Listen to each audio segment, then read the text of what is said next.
ഇന്ന് നടന്ന ആഗോള അയ്യപ്പ സംഗമം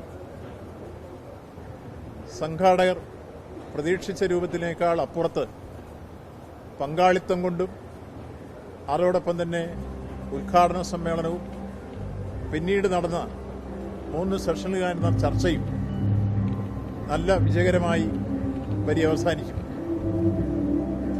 അതിൽ ഉദ്ഘാടന സമ്മേളനത്തിൽ രജിസ്റ്റർ ചെയ്ത് വന്ന 4126 പേരാണ് പങ്കെടുത്തത്. 4126 പേർ. 4126 പേരാണ് പങ്കെടുത്തിട്ടുള്ളത്. അതിൽ 2125 പേർ കേരളത്തിന് വെളിയിൽ നിന്നുള്ളവരാണ്. ഇന്ത്യയിലെ വിവിധ സംസ്ഥാനങ്ങൾ 182 പേർ വിദേശ രാജ്യങ്ങളിൽ നിന്നുള്ളവരാണ്. കേരളത്തിൽ നിന്ന് 1819 പ്രതിനിധികളാണ് വന്നത്. 1819 കേരളം, 2125 കേരളത്തിന് വെളിയിൽ നിന്നുള്ള ഇന്ത്യയിലെ ഓരോ സ്റ്റേറ്റും തിരിച്ചു പറയാം. അതിൽ വിദേശ രാജ്യങ്ങൾ ഏറ്റവും കൂടുതൽ വിദേശ രാജ്യത്ത് പങ്കെടുത്ത ശ്രീലങ്കയിലാണ് 39 പേർ. 39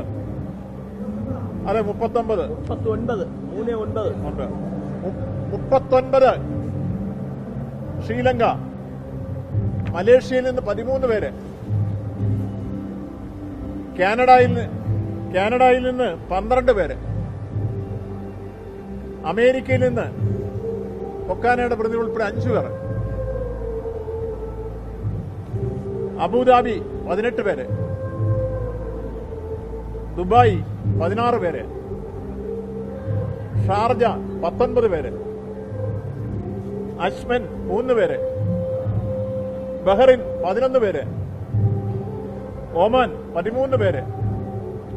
ഖത്തർ 10 പേര്. സിംഗപ്പൂർ 8 പേര്.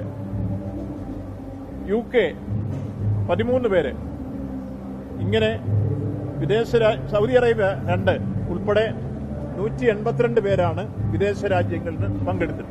182. ഇനി ഇന്ത്യയിലെ മറ്റ് സംസ്ഥാനങ്ങൾ. തമിഴ്നാട് 1545. ആന്ധ്രാപ്രദേശ് 90 പേര്. തെലുങ്കാന 90. തെലുങ്കാന 182 പേര്. കർണാടക 184 പേര്.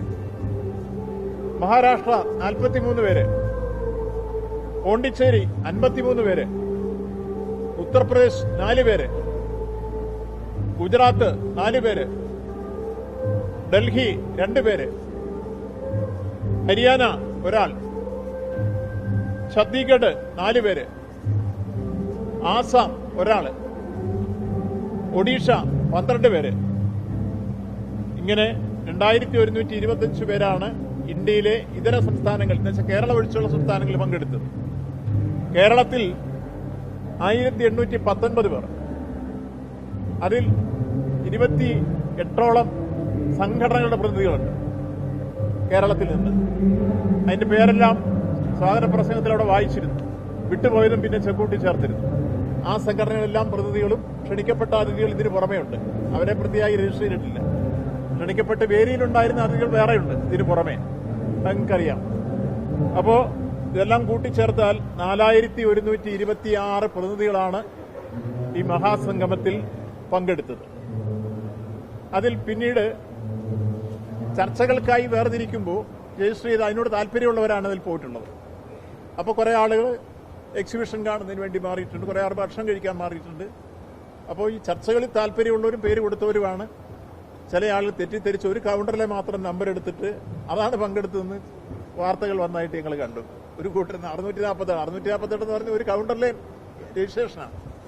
ഏത് ചർച്ചയ്ക്ക് വേണ്ടി പോകുന്ന ഞങ്ങളിതാ ക്രൗഡ് മാനേജ്മെന്റിൽ ചർച്ചയ്ക്ക് പോകുന്നു 648, അല്ലെങ്കിൽ മാസ്റ്റർ പ്ലാനിൽ സംസാരിക്കാൻ പോകുന്നു 950. ഇങ്ങനെ രജിസ്റ്റർ ചെയ്തിട്ടാണ് അതും വിട്ടിരുന്നത്. അപ്പൊ അത് മാത്രം എടുത്തിട്ട് കൊടുത്തിട്ട് അതാണ് കൗണ്ടറിൽ കണ്ടത് എന്ന് പറഞ്ഞ രൂപത്തിലേക്കുള്ള പ്രചരണം അഴിച്ചുവിട്ടവരുണ്ട്.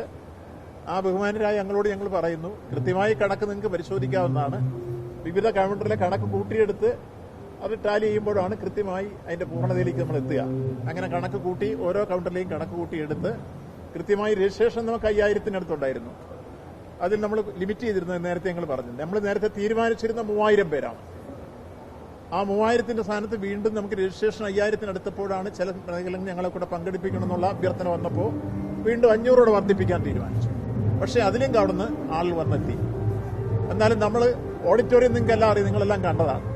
ഈ മനോഹരമായ ഓഡിറ്റോറിയത്തിൽ 5000 പേർക്ക് ഇരുന്ന് കാണാനുള്ള സൗകര്യത്തോടുകൂടി ആ ഓഡിറ്റോറിയം ഉണ്ടാക്കി. ഇത് ഞങ്ങൾ പ്രതീക്ഷിച്ചിരുന്നു. അതുകൊണ്ടാണ് ഒരു ശ്വാസം മുട്ടലില്ലാതെ ആ ഓഡിറ്റോറിയമാണ് ഈ പരിപാടി ഏറ്റവും വിജയിപ്പിച്ചതിന്റെ ഒരു ഘടകം. 5000-ഓളം കസേരകളിടാൻ പറ്റുന്ന മനോഹരമായ ഓഡിറ്റോറിയം അത് AC ചെയ്ത് ഭംഗിയാക്കിയിരുന്നു. അത് ഊരാളുങ്കൽ ലേബർ കോൺട്രാക്ട് സൊസൈറ്റിയാണ് ചെയ്തു തന്നത്. നമ്മൾ ആഗ്രഹിച്ച രൂപത്തിൽ ആ സ്റ്റേജ് വന്നിരുന്നു. അതോടൊപ്പം തന്നെ നമുക്ക് ഭക്ഷണം കൊടുക്കാനുള്ള ക്രമീകരണം ഉണ്ടാക്കുന്നിടത്തും പന്തലുകൾ ഉണ്ടാക്കിയിരുന്നു.